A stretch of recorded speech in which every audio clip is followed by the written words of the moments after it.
Something went wrong. Your 90-day authentication code has expired. Please re-enter your mobile number to receive a new code. Paano nga ba ito i-fix? Let's start. Para magsimula, i-click lang ang OK. Then, enter your GCash mobile number.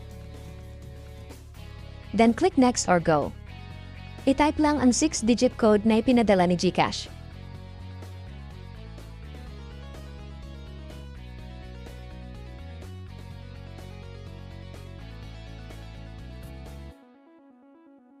Sa GCash would like to know your location, i-click lang ang Share Location. Sa Location Permission, i-select lang ang Allow Only while using the app. Pag okay na, i-click lang ang Back. I-enter na ang iyong MPIN.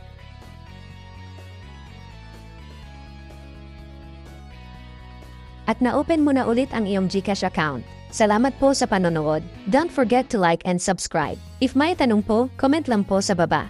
Thank you.